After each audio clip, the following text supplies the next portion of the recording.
Okay, so let's now look at how you can set up Protractor on your Windows or Linux machine. So for this video, I'll be using a Windows 10 machine, but you can follow the same steps across any operating system like Linux or Mac. Now, the basic prerequisites before you install Protractor is having Node.js already installed on your machine along with Java. Right, so if you don't have Node.js, you can navigate to this URL, nodejs.org/download, and you can easily download the version of Node.js which is required for your operating system. It's a very simple setup. Just need to follow the steps given in the installer, and Node.js will be installed. Right, so once it's installed, you can verify it easily using this node version command, which will display the version installed on your machine. Okay, so for me, it's 12.6.3, but you can download whatever the latest version of Node.js is. So that's the basic prerequisite. And then obviously you need to have Java already in your machine, right? So I have the 1.8 version. This is required because we'll be using running the Selenium server, which will be running in the background whenever you're working with Protractor. So that's requires a Java environment, right? So these are the two prerequisites, the Node.js and Java installed on your machine. And then you can go on to the next step, which is installing Protractor using NPM. So NPM is the Node Package Manager. As I said, Protractor is a Node.js program, so you can easily install it using the NPM, right? So let's go back to the command prompt, and then we will just type this command, npm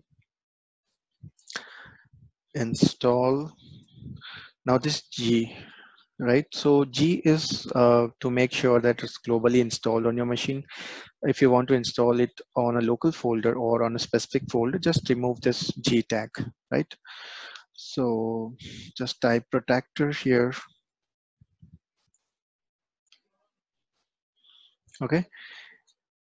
And that should install the latest version of Protractor available on the Node Package Manager. So once it's installed, you can also verify it using the version command. And okay, so that was fast. So let's see what's the Protractor version installed on our machine.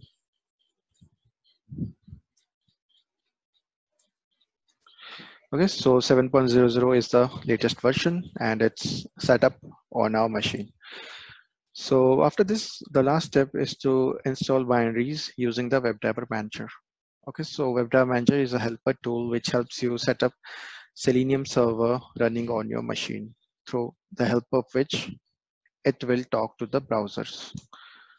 Okay, so let's go ahead and do that.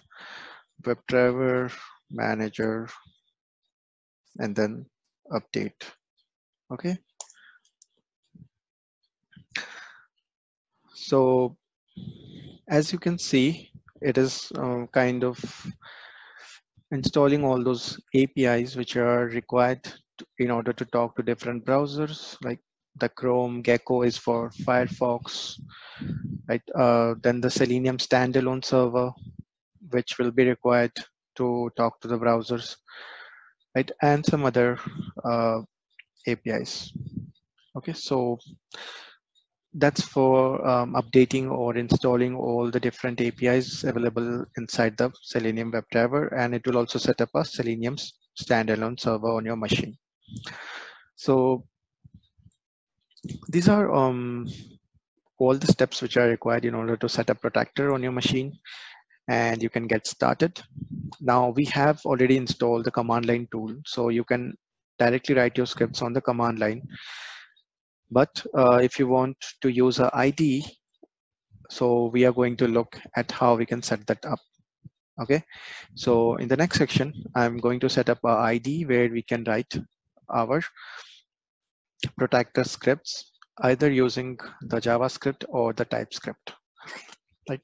So let's see how we can set that up.